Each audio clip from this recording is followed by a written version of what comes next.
Eddie, welcome. Thank you, Daniel.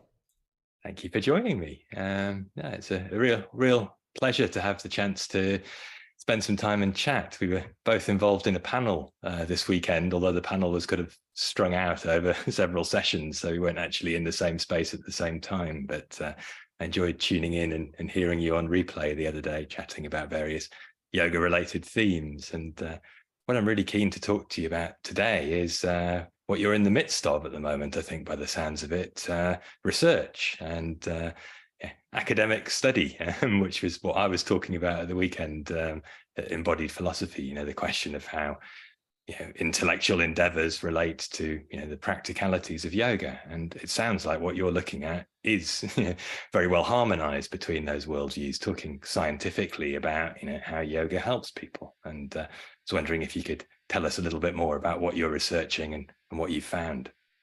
Absolutely. Well, thanks first of all for inviting me on. It's a pleasure to meet you. And of course, I've seen your book and it's an awesome piece of work and no Thank you. small accomplishment. So well done. And the field of yoga research is a vastly expanding field. It has been present since around the mid to late 1920s, when Swami Kuvalayananda began doing his initial research with Western apparati on yogis to see what were the effective mechanisms of yoga. And his feeling was that for those who believe in yoga, no proof is necessary. And for those who might not believe in yoga, they might believe in the language of science to show how yoga worked, where it worked, and what it was effective for. Mm. And he and many others were of the opinion that yoga could be helpful in healthcare and education and in different sectors of society to bring about greater levels of health or healing, mental focus, a sense of purpose in life, and all of the things that yoga can give to us. I've been involved with yoga research since 2010 when a doctor named Marshall Higgins walked Mm. into our temple and said he'd been given my name by one of my students and that I might perhaps be a good person to write a protocol for a study he was doing on pre-hypertensive conditions in African Americans in Brooklyn. And so I joined with him to try to create a protocol that would be effective. So that was really my entryway into scientific research. Mm. Before that, I had been practicing yoga since 1986, 1987, only completely fully as a spiritual endeavor. In the 1980s, you didn't do yoga because it was good for your health. You did yoga because you were on a spiritual quest. And that was all there was to it. Yes, you might want to have better health, but your better health was to support this um, quest for spiritual understanding and for meaning and purpose. And that's always what yoga has been about for me. Even though I've been increasingly interested in scientific research and in physiological mechanisms, etc., the idea that yoga is a spiritual quest has always been the foundation of my interest in it and my life. So 2 years ago, I decided that I was ready to go to college. I never went to college. I went to India basically fairly straight out of high school, and I thought, all right, maybe I'll try to get a degree, and um, I didn't want to do a bachelor's because that takes 4 years. So I thought I'll see if I can try to get accepted into a master's program somewhere, and Mm. the only program I could get into was the Vivekananda Yoga University, which is a Mm. new university that's just opened up in California. And they are a sister school of S. Vyasa in Bangalore, which is a very old research institution in India and a very esteemed Mm. one.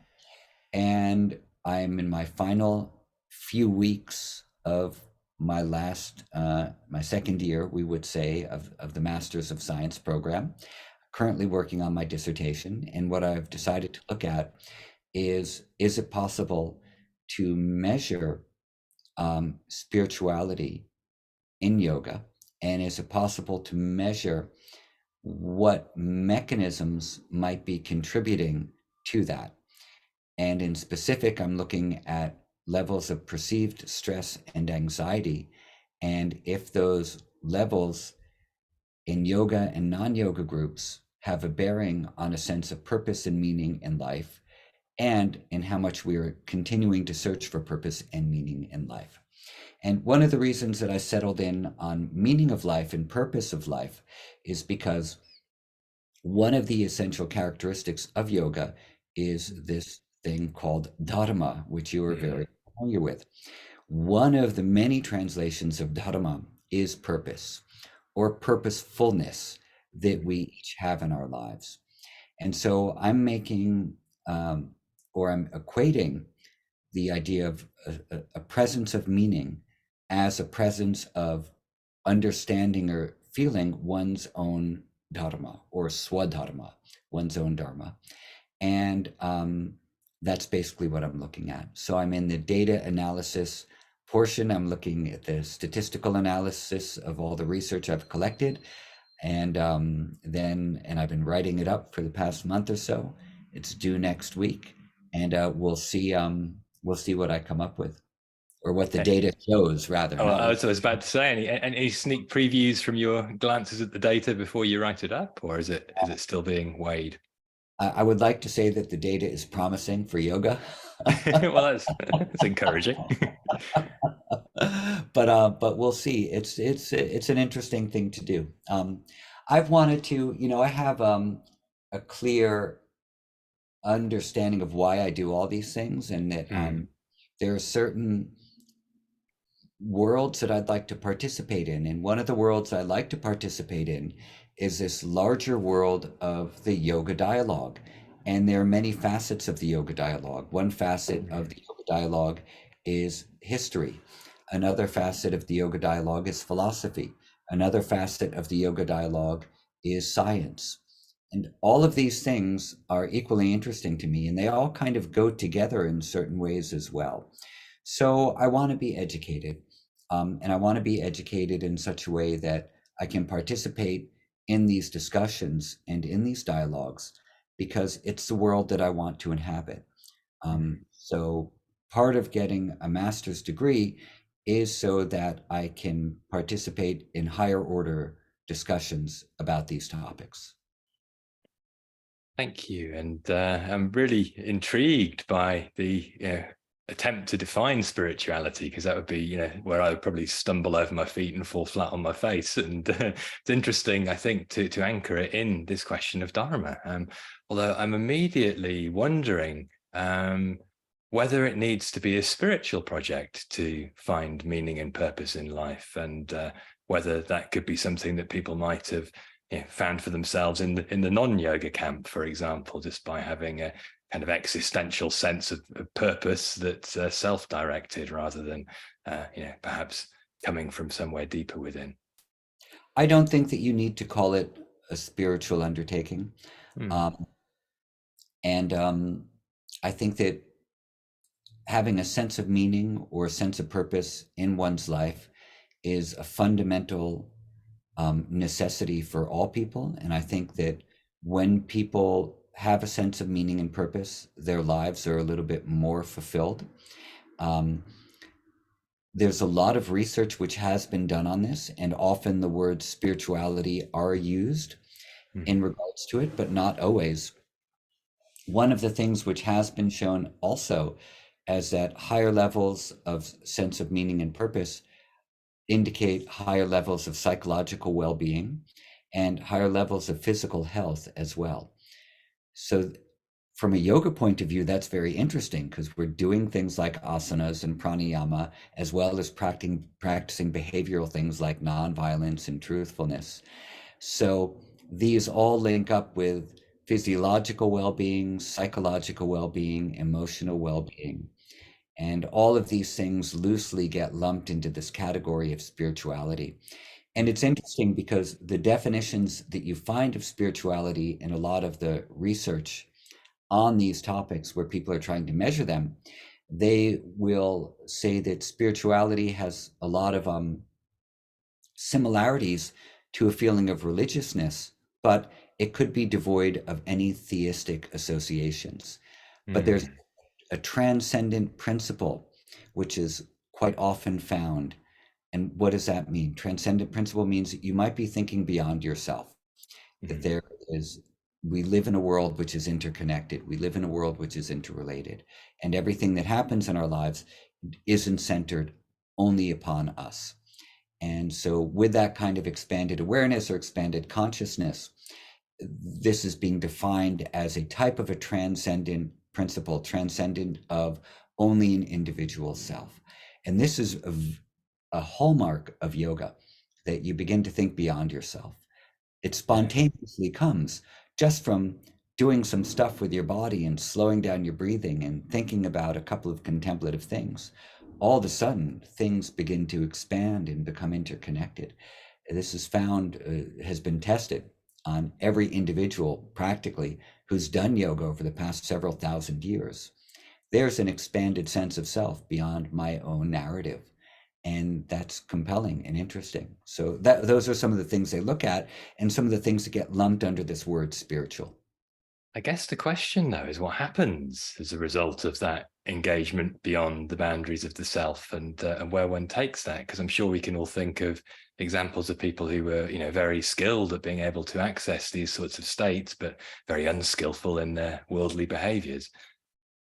Yeah, there are lots of examples of that. Absolutely. Um, and so I think that this shows that there has to be a link between actuality and realization. So you might have a realization, but then you have to actualize it in your life and in your behavior. And that can be very challenging.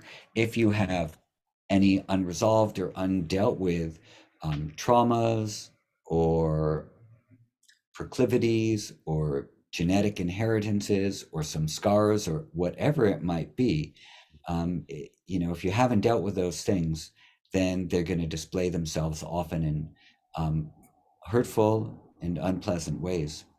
So I think that in regards just to the question that you asked, what does it mean? What's the use of that experience? Well, it should be happiness and contentment.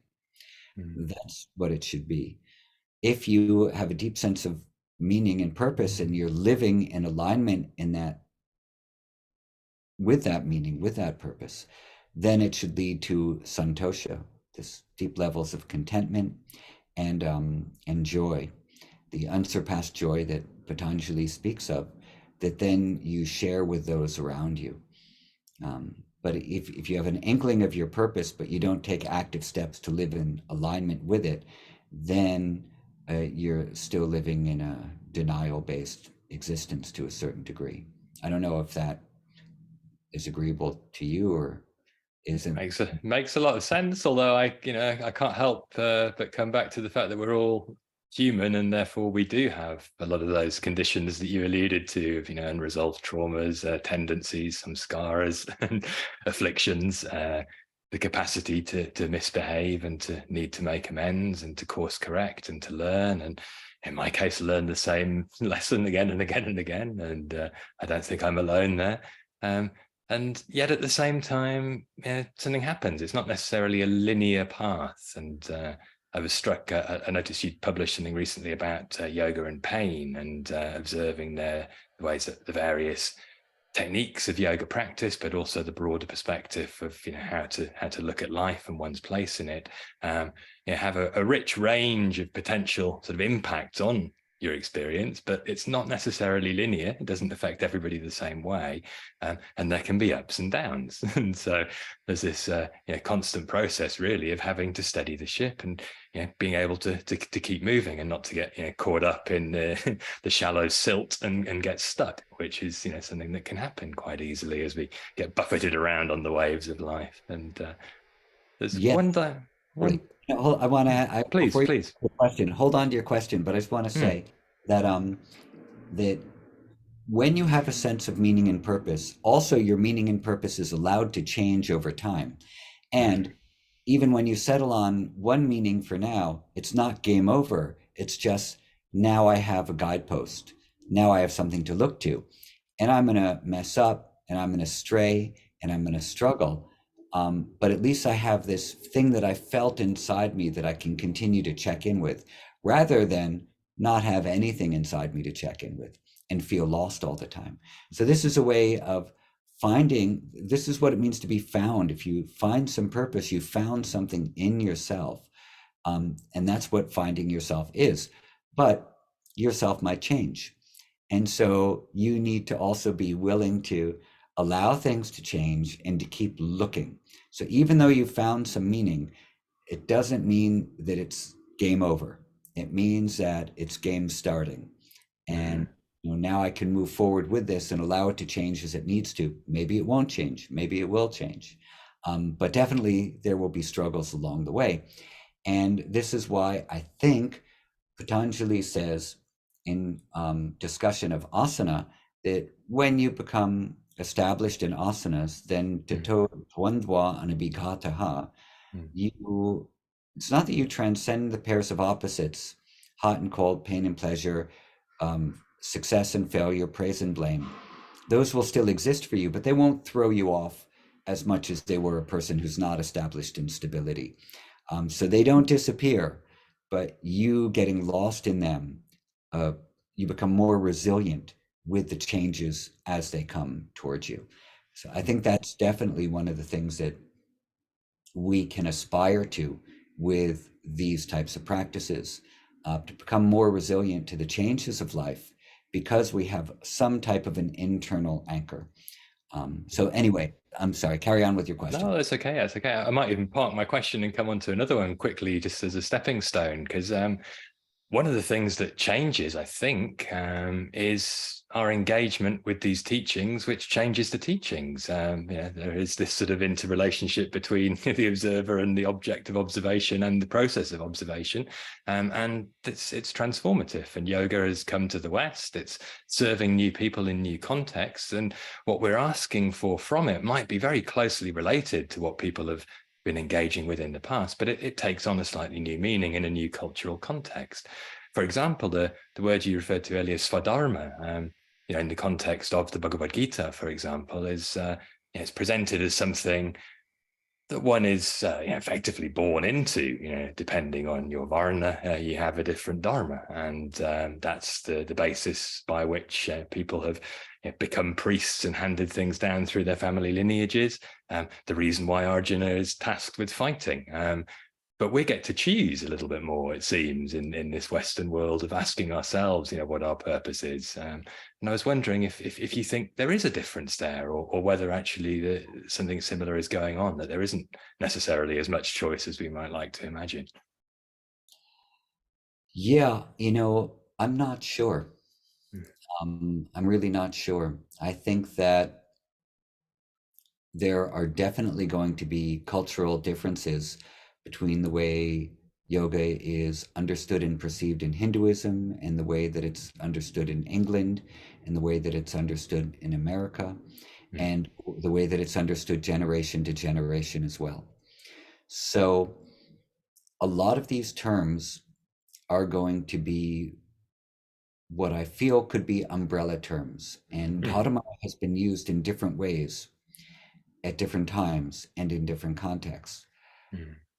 But there are some similarities to the way the word is used, and the same is true with yoga. So, asana is an umbrella term for the way that postures can be done, and Mm. or just the idea of postures in general. Mm. And Patanjali says there's a generalized way of doing them. They should be sthira and sukha. Your effort should be prayatna shaitalia. It should be a relaxed effort. And you should be cognitively blending your mind in the infinite, or if you're theistically inclined, into Ananta Vishnu's serpent. So, serpent bed, that is. So, um, but if you look at the idea of sthira sukha and prayatna shaitalia and Ananta samapati, this is how you do any asana. So it's an overarching category. Pranayamas are overarching categories. It's an umbrella term. So is dharana, dhyana, and samadhi, many different ways of doing them. Dharma as well is an umbrella term that is going to encompass a whole load of conduct depending on where you're born, when you're born, and what you were born into. And so then the specifics that arise out of that, I think, are going to be determined culturally, and also depending on the time that you're born into. But those terms are still applicable for us. We can use them and think about them, and we will, we'll have a bell to answer 1 second. No worries, no worries. That is your dharma in this moment. I believe that's what they call being saved by the bell. So Well, I think, no, yeah. sorry, go So ahead. Yeah, no. I was just going to say, in regards to Arjuna and Krishna, this is a very specific instance, Mm. that we can draw inspiration from, and but there, when Krishna says it's better to perform one's own dharma poorly than the dharma of another well, that's also perhaps a suggestion that you have to search to understand what your dharma might be. And within the context of the Varna ashrama, or the different stages of life that one could be born into, or the different jobs of life one could be born into in the Hindu culture, this is going to be very specific to this time, this culture, this modality. However, the the poem stands there for people to read and to be inspired from, and to take from it what is going to help them find meaning in their own lives as well. So I think it's okay. No, I would agree. It's okay. I wouldn't have got involved with yoga if I didn't. Otherwise, I would have had to somehow, rewind the clock and be back in time at the point of which these various texts were composed. And I think we can only live here and now. I just think sometimes, yeah, it's helpful to acknowledge the distinction. And you did so quite eloquently there. And I think actually this emphasis on, you know, specificity of context is actually there in the presentation of dharma in the Mahabharata and the Gita. There is obviously this very specific idea of what you're born to do, and that line that you were quoting, I think it's the 35th verse of the 3rd chapter of the Gita. So basically the first half verbatim copied from the Manusmriti, which is talking about, if you don't do your caste duty, you'll lose your caste status. And so it's very much bound up with maintaining that and doing what's expected in society. But elsewhere, Krishna refuses to define dharma, except as to say, it's trying to figure out in the specific circumstances what is the right action. And it will vary, and obviously he enables the Pandavas to cheat in various ways and to triumph ultimately, because sometimes bending the rules is necessary, he's basically saying. And I think really what I want to draw from that is the implication that dharma is context specific, right action. And so here we are in our context, we've got to think what's the right thing to do in accordance with some higher principle than my self-satisfaction.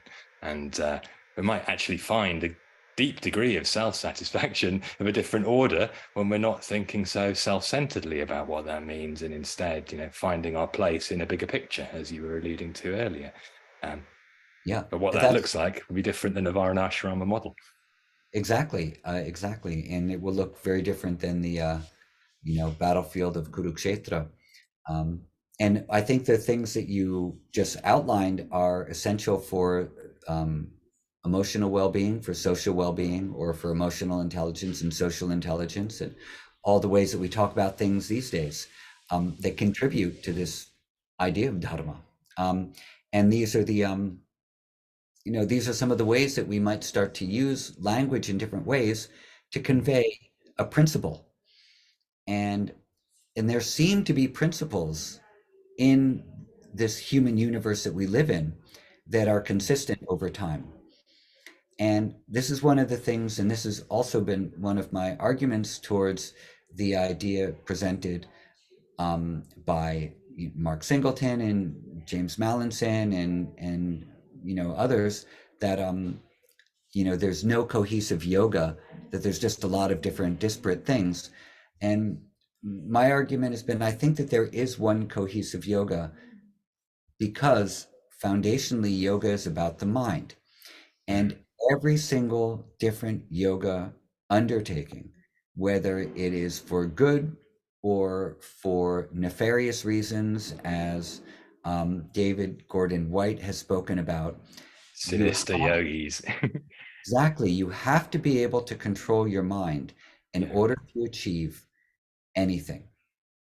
And this is what Patanjali is codifying in Chitta Vritti Nirodha. Mm. There's something happening in the field of your mind. If you're not able to be present with that to the exclusion of all else, you will not accomplish whatever your goal is. Mhm. And so this is consistent in the Hatha Yoga tradition, Kashmiri Shaivism, and all of the different yoga systems we see. There's a consistency of having to do something with your mind and needing to be a master of that. Now, what the outcome is that you're looking for, yes, those things are going to be different. Fine.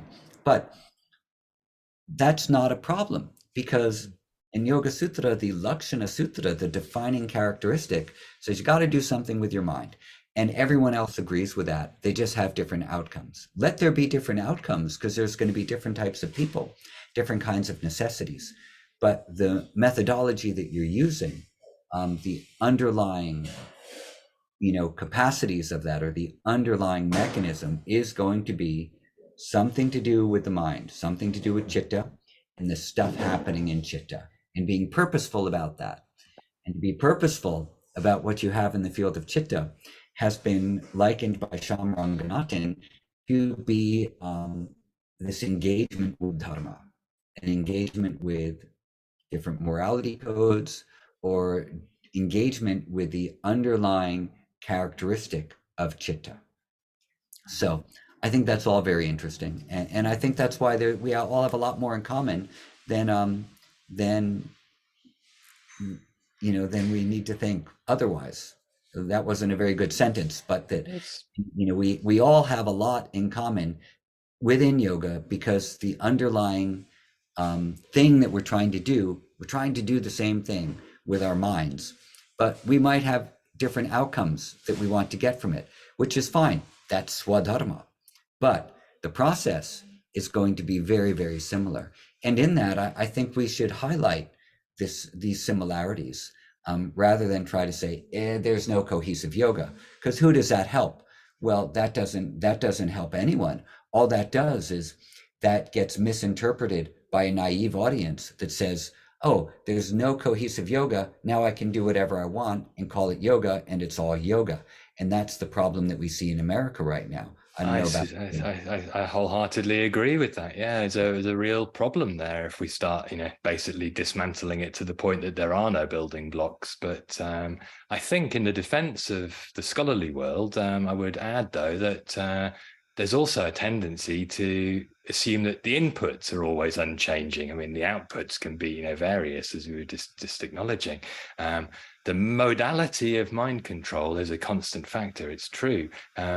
But the techniques that bring about mind control do vary. And you gave a good example earlier, talking about Patanjali and asana. The only known asanas that weren't tapasyas, grueling austerities at the time that Patanjali was writing, as far as we can tell from texts at least, or any artworks that survive from a bit later, are seated positions. And it's only with Hatha Yoga that we start to see other things called an asana.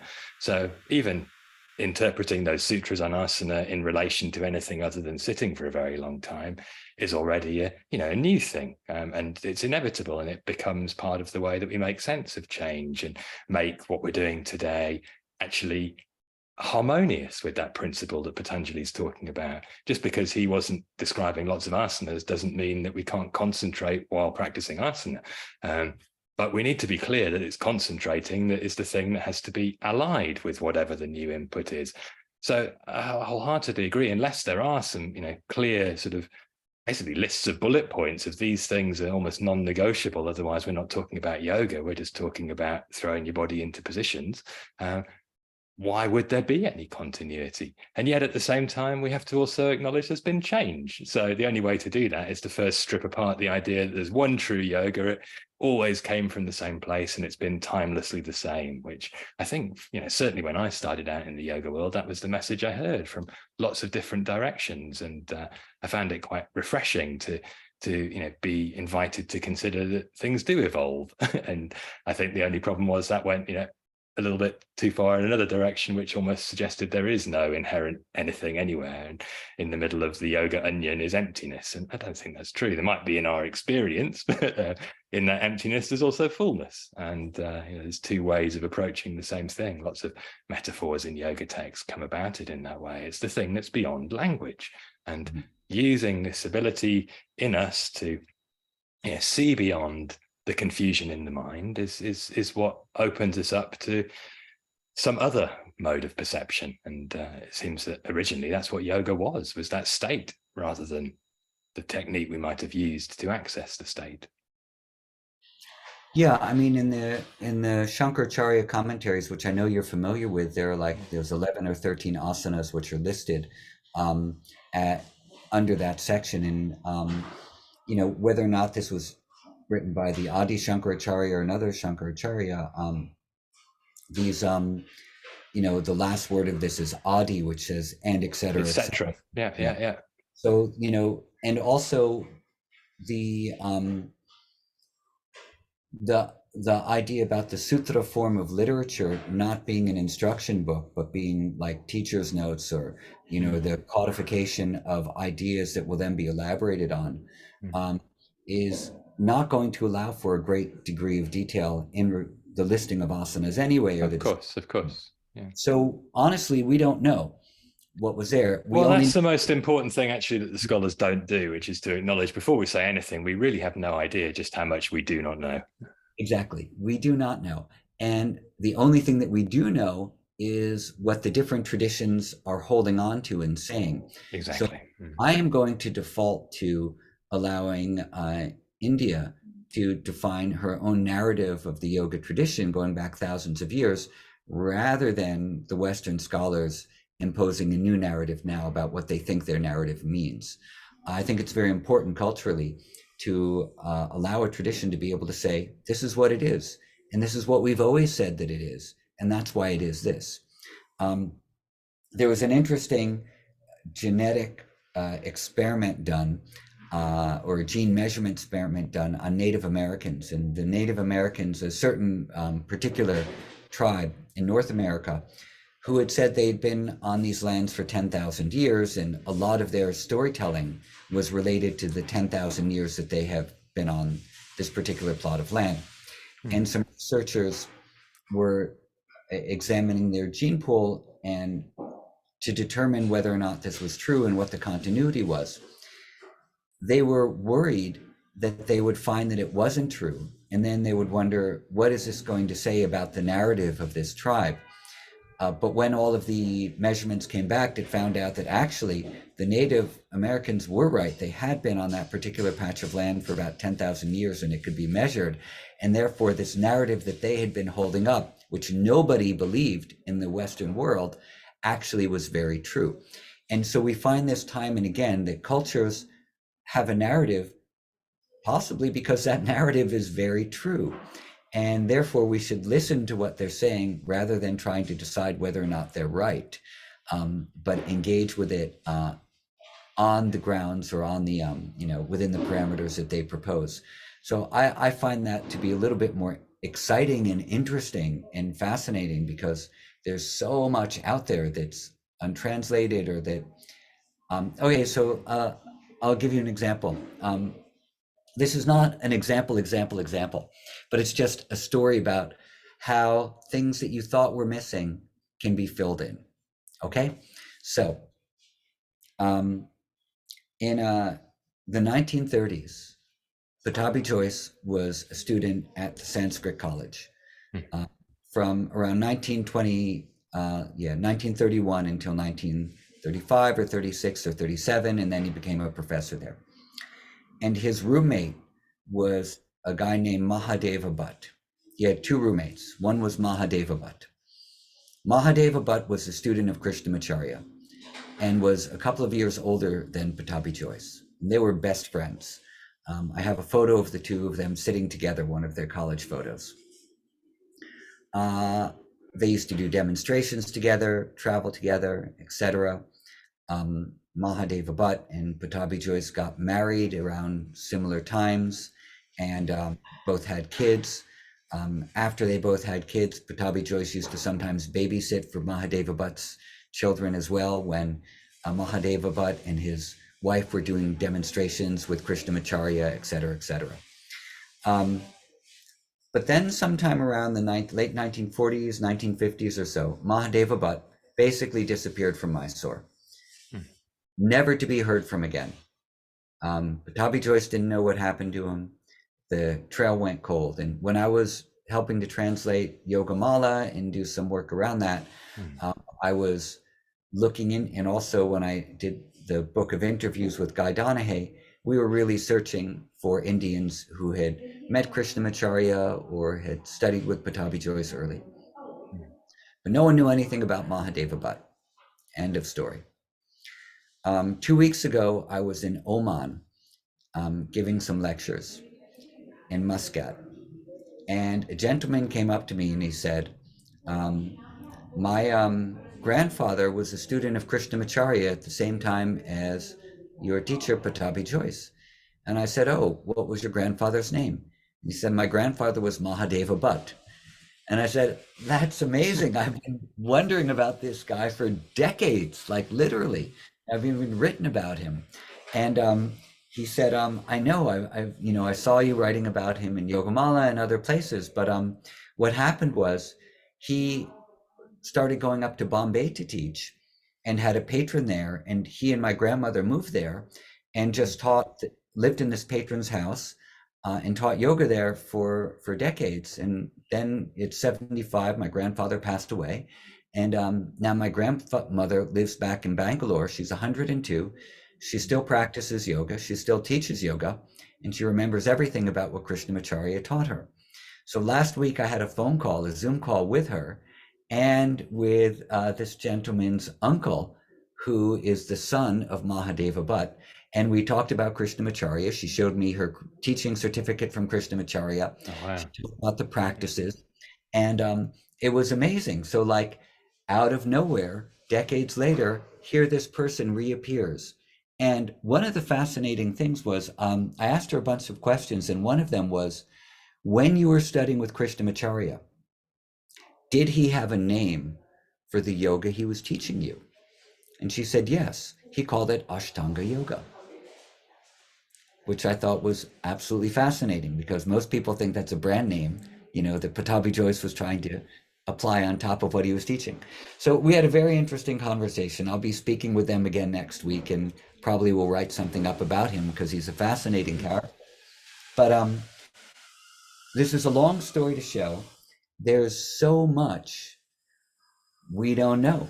And there's so much out there that can just appear to you just out of the blue, it seems, that kind of fills in a gap and gives more information about, about the entirety of a quote unquote tradition. But rather than that, more importantly, an entirety or another link in the chain of the completion of teaching transmissions, and here are some more parts. Here are some more parts that support an overall thesis or add different direction to how we thought about something. Well, absolutely. And that's, I shared that story. And no, it is. It's a lovely story, and it's I think it illustrates something very, very powerful, which is that there's, as you say, there's always more that we can perhaps find out. But I think it's part of this, as you say, transmission of teachings, and that comes through people who then go on and have their own journey. And we're both in a similar position in that respect of, we've had experiences in various schools of yoga and have found our own way forwards, perhaps beyond them in some respects. And why would that not have been the same for all the previous generations? Why would somebody like Krishnamacharya, who is, if nothing else, a genius at pulling together all sorts of ideas from different knowledge systems that he had at his disposal, and perhaps even packaging it together under the rubric of Patanjali's Ashtanga and presenting something that we don't see in that text, but is consistent with the idea of cultivation of one-pointed focus for the purpose of seeing beyond. that he could be, therefore, a very, very skillful inventor who's still deeply respectful of tradition and innovating in the way that people do in the Indian context of almost providing a new idea through, a restatement of the old ideas with a bit extra added in there. And that seems to be how things work. And I just sometimes wonder why we need things to be old to be able to see them as authentic. Because clearly things have changed in the history of yoga. And unless all the people in the yoga texts who are saying here's a new thing, which they do at various points, like with some of the hatha yoga texts, we're making it up for marketing purposes, which some of them may well have been, because these texts are often produced by lineages to say we've got better teachings than those guys over there.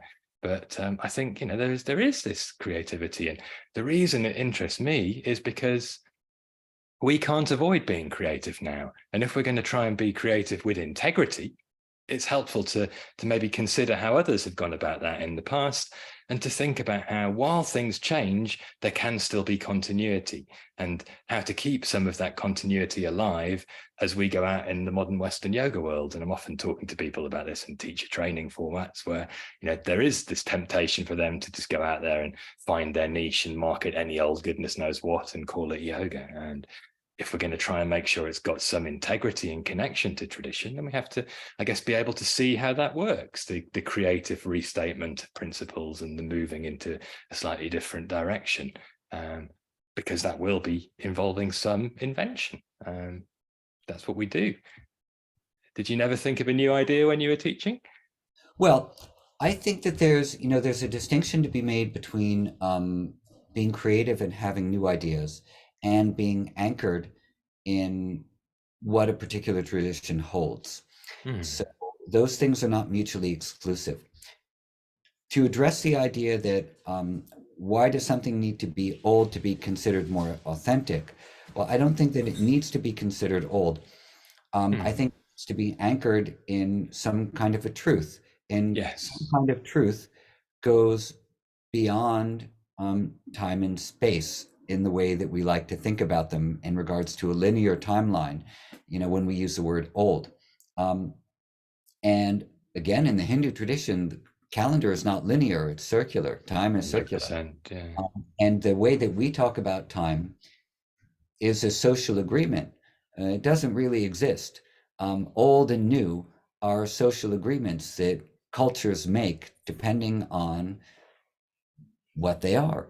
So, but the, you know, the idea of, for example, Purana, that which is ever new, Or very old.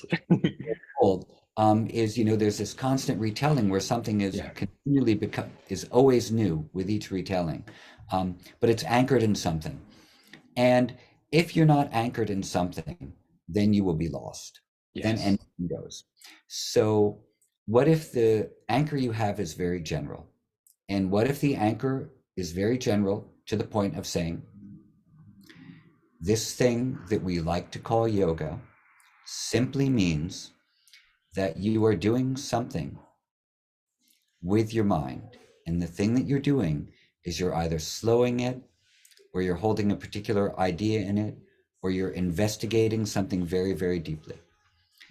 And the thing that you're investigating deeply is going to be truth, meaning, purpose, oneness.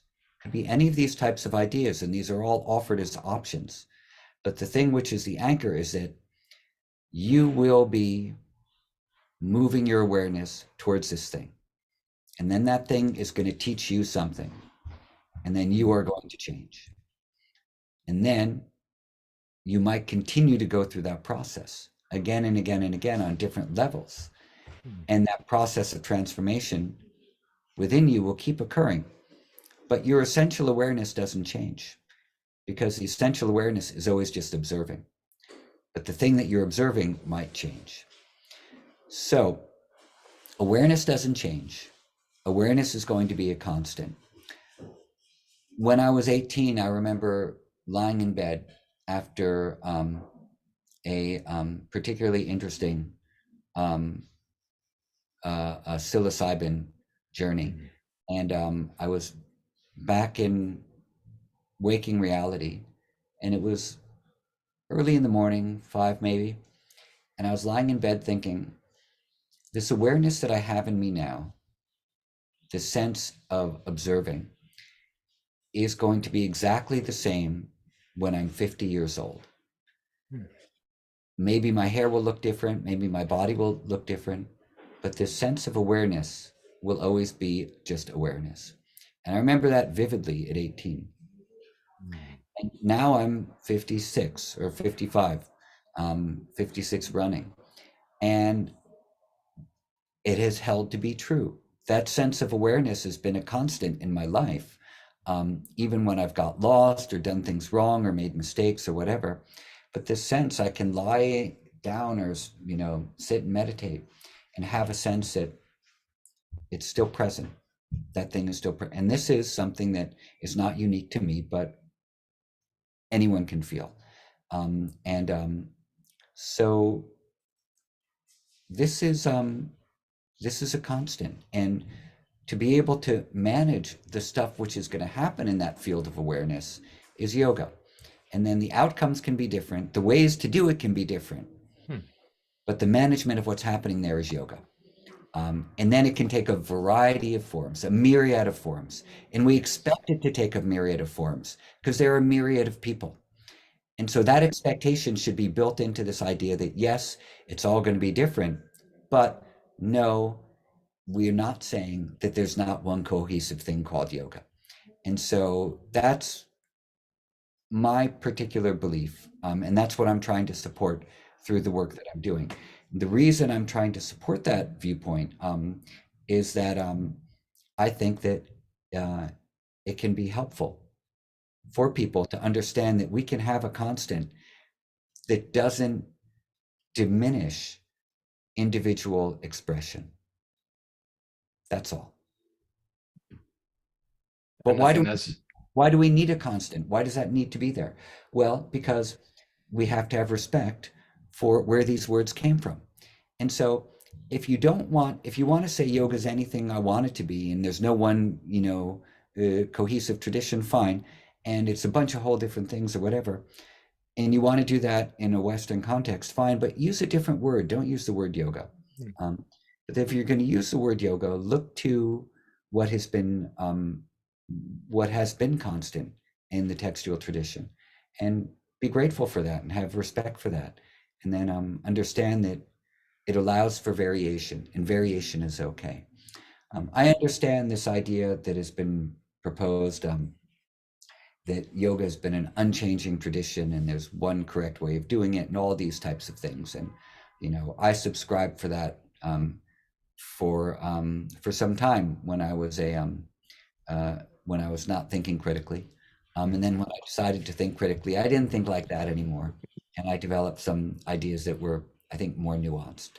But yeah. I'm always going back to the the yogic traditions of India, the various ones, and looking for what is the thread, what is the suture that stitches everything together, Mm. because they keep using the word again and again and again over centuries.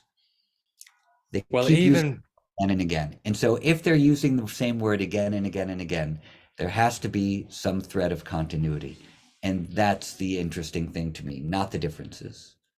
I totally hear you, and I would say that what you've put your finger on there is perhaps the most powerful anchor available to us, and it's so powerful that it actually predates the use of the word yoga for this kind of thing.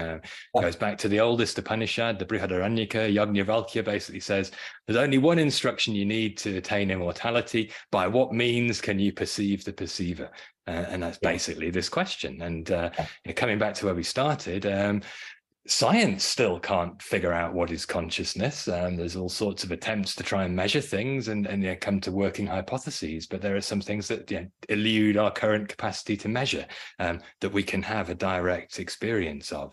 And so, that's, I suppose, in some ways analogous to what I was really trying to get at with the possibility, perhaps even of a traditional view and the sort of scholarly critical thinking view, perhaps being able to live alongside each other and have a kind of both and relationship rather than either or one, in the same way that this sort of field of direct experience can coexist with science. And perhaps science enables us to say with absolute confidence some things about what's going on in embodied experience through the practice of yoga that we weren't able to say centuries ago, because we just didn't have access to that verifying information. That's why Kubalai was interested in engaging in this stuff.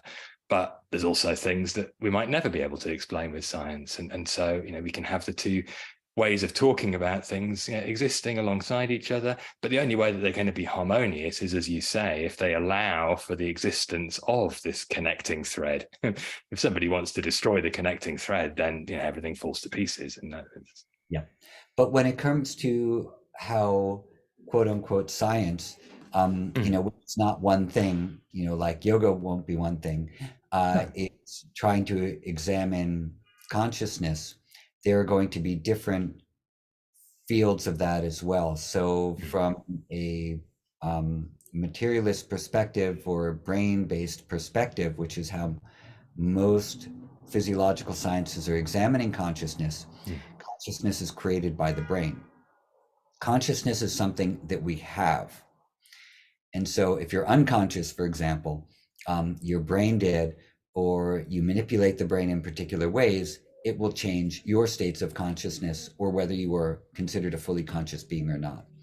So just to be speaking in a very reductionist manner, for most Western science, consciousness is something we have. In most Eastern philosophies, consciousness is something we are. Yeah. And so until those two get reconciled some way, they can't really be compared. So when a yogi is speaking about consciousness, they're speaking about something very different than a neuroscientist, for the most part, is speaking about consciousness. But then there are other strains of Western science that are starting to think that maybe consciousness is beyond the brain. Maybe consciousness is another principle, which is existent in the universe as a substratum of something. And this is a much smaller group. There's a larger group saying consciousness is something we have, a smaller group saying maybe consciousness is more than that. And then there are the Indic traditions that are saying consciousness is the stuff of the universe. It's the efficient material cause. And we are an expression of that consciousness. So we don't have consciousness, but consciousness is us. And as it's being filtered through this mind-body organism, it's going to go through changing states. What are those changing states? Being awake, dreaming when we're asleep, and deep sleep state. And those are going to be the changing states of consciousness. But those are just topical changing states. As the material aspect or the substratum aspect of that, there are going to be other consciousness states as well. The Turiya state and the 7 different states that Maharishi Mahesh Yogi spoke about, et cetera, et cetera. And those are going to be transcendent of the 3 states that Western physiologists and neuroscientists are looking at. Can they be measured? Not by the instruments that we have right now. Will they be able to be measured in the future by new instruments? Very possibly. Is your mind a reliable instrument of measure? Well, that's an interesting question as well, because it is our minds, or the minds of the scientists, who've created the ways to measure all the things that we measure. So yes, our minds are reliable tools of instruments of measurement. And so therefore, we should be able to figure these things out. Otherwise, we wouldn't have created things that could measure photons and atoms and, different types of microscopes to, look inside of cells, et cetera, et cetera. We've developed all these things to measure stuff. So what about the mind as the ultimate tool of measurement? That could be an interesting thing to look at too. Anyway, that's completely a side topic.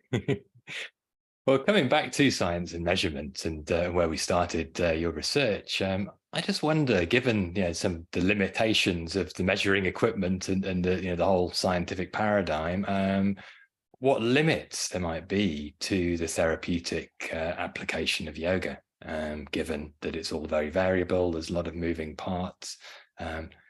Where would you say the limits might be? Obviously, yoga, if we're talking from this perspective of being content with whatever, including the decay of this body, then perhaps nothing will ever phase us at all. But from the point of view of actually dealing with physical ailments and mind-body related, kind of combination of causes in various conditions that afflict people widespreadly in the world, are there some things that are beyond the power of yoga to treat? Yeah, absolutely.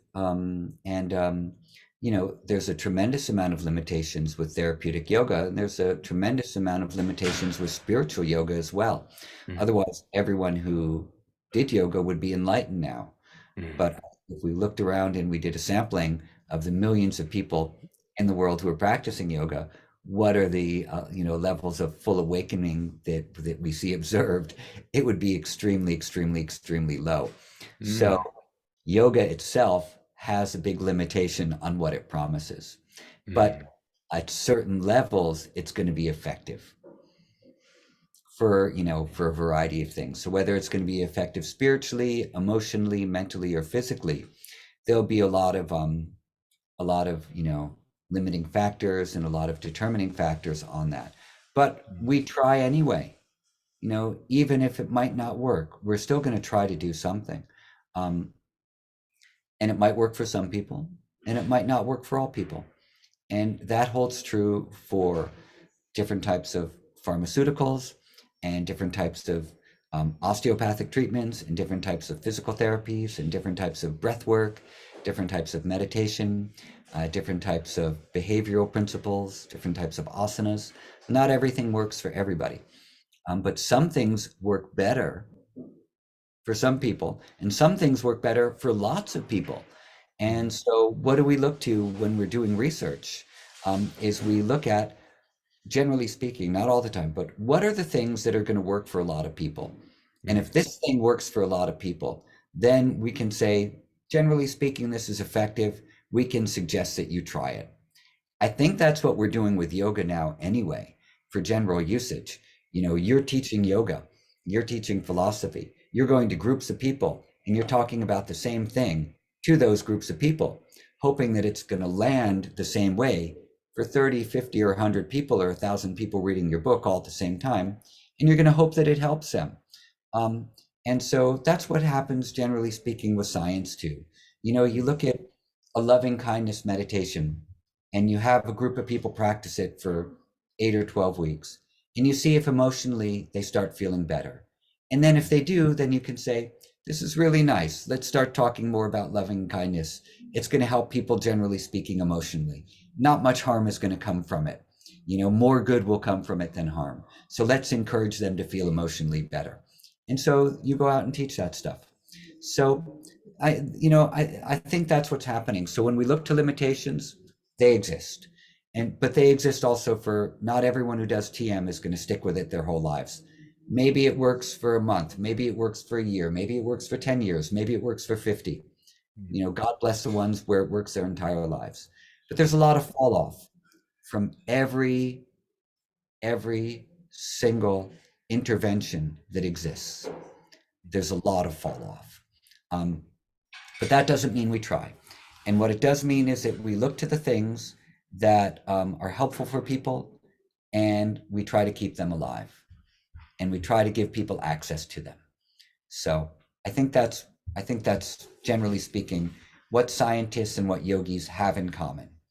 And what they care about is we all care about making people feel better. We would like to relieve suffering. We would like to minimize harm. And we would like to make it so the things that relieve suffering and minimize harm are really accessible and available for people to make use of.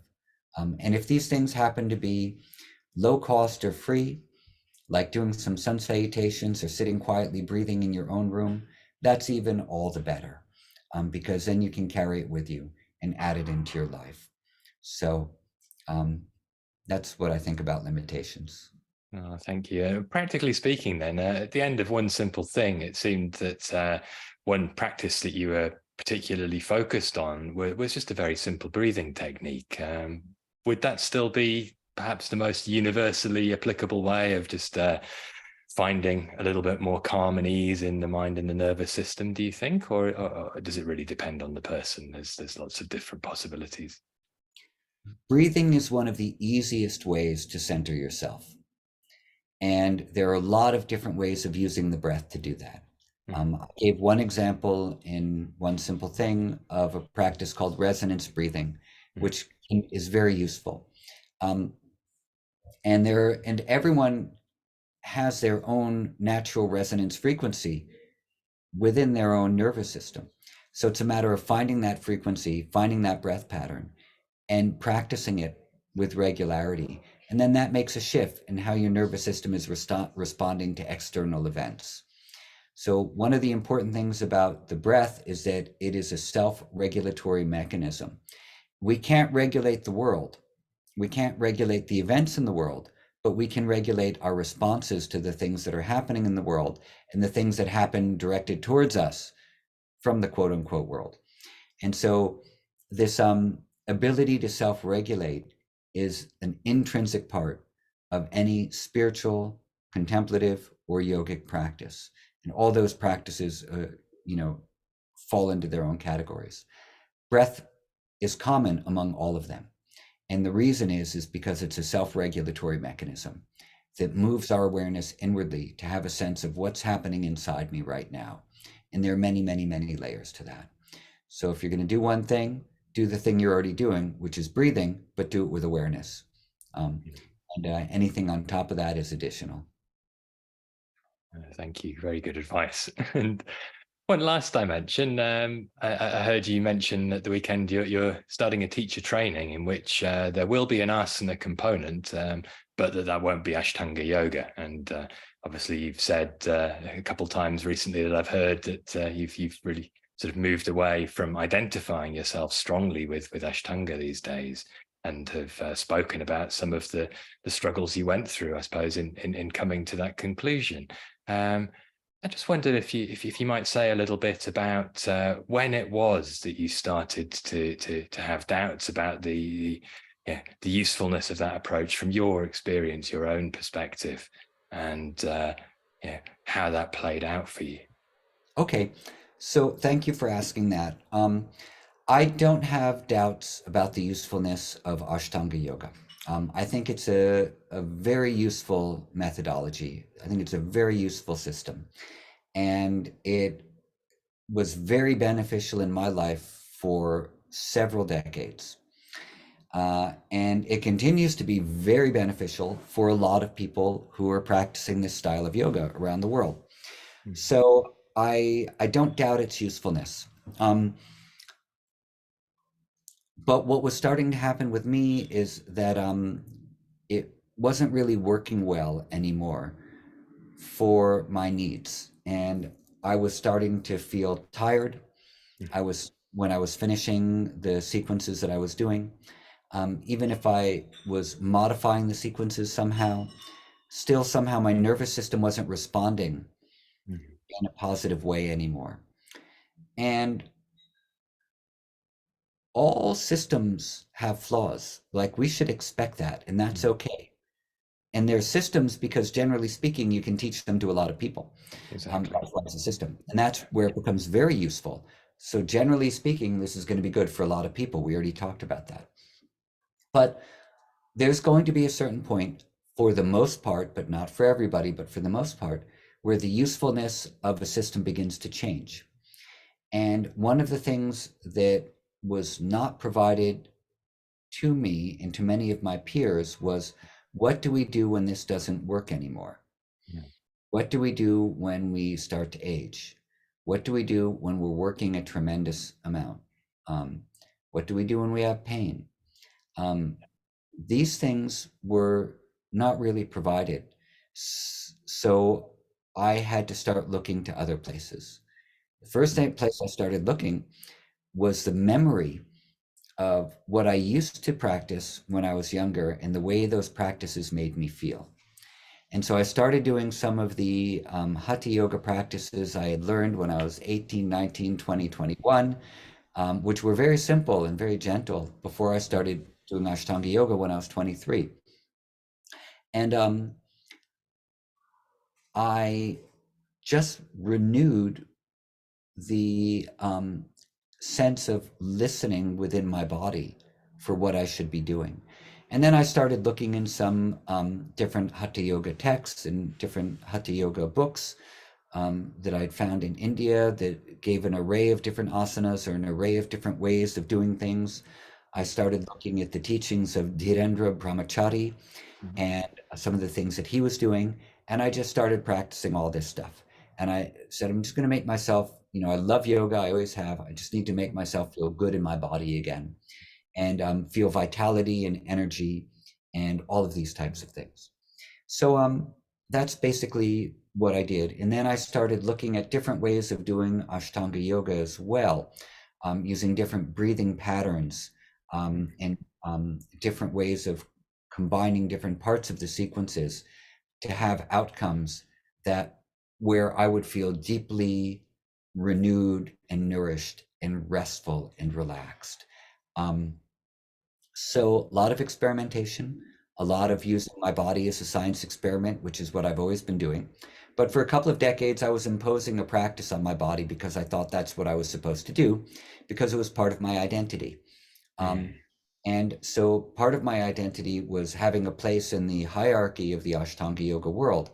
And that was not a very healthy place to be, because in wanting to hold on to your place in a hierarchy means that you need to be defensive or offensive or stuck on a narrative, and none of those things are spiritual growth oriented.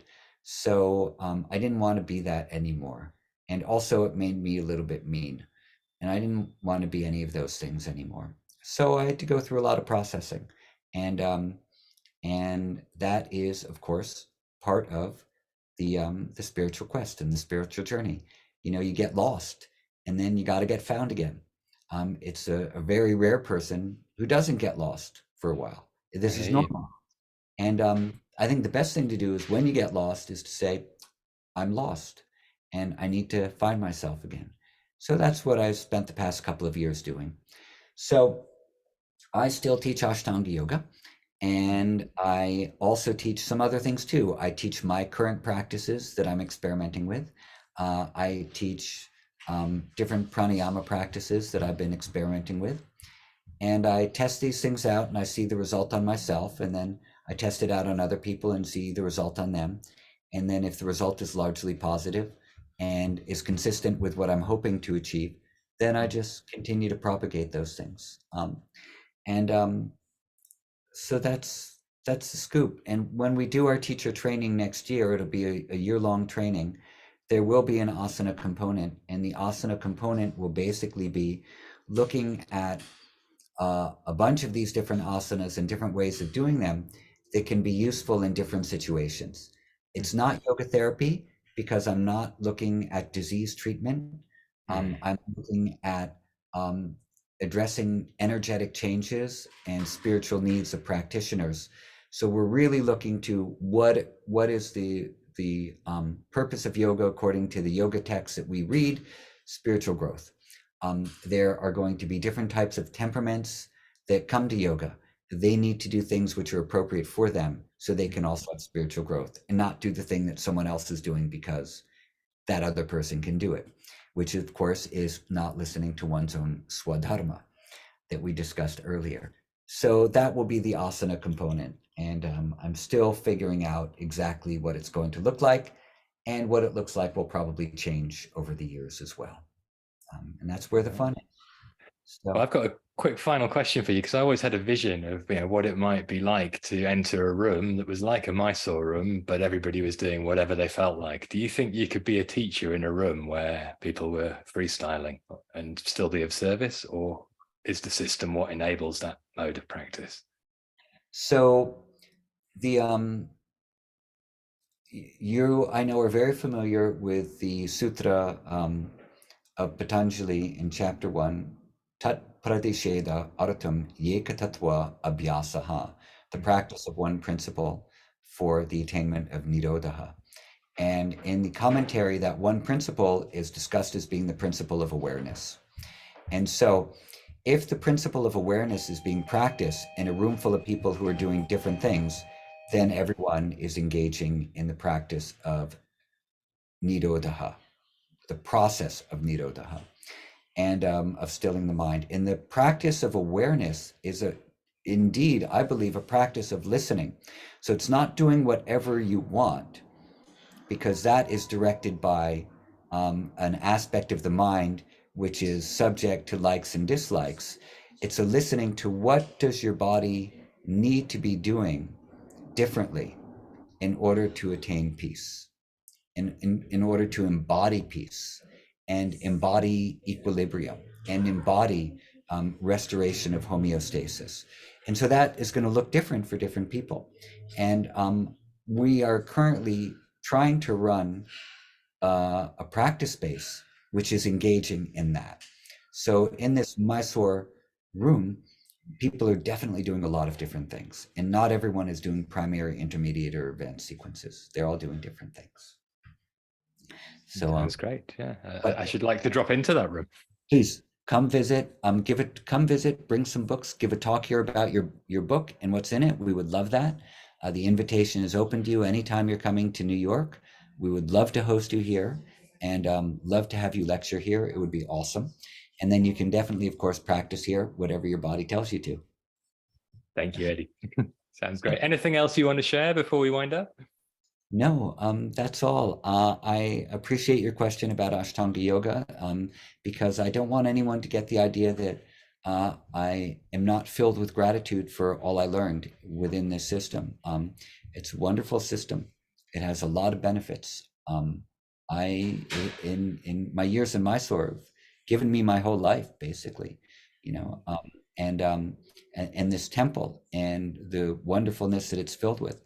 Um, and I would like to create dialogues among people, in a sense, among people, that you can have a lot of gratitude and love for something that you learned, but that thing might not be useful for your body anymore. And that it's okay to begin doing other things. And you are not going against a system. You are not renouncing a system. You are not opposed to anything. You're just saying, it's wonderful. Now I have to do this. And that's, I think, a healthy attitude that I would like, which I find is not terribly present in people, because there's a lot of guilt about having to adhere to something that they can't do anymore. We need to let go of the guilt. We need to let go of the shame. And we need to enter into positive dialogues with each other. And I didn't do that for a long time because I was beholden to a system.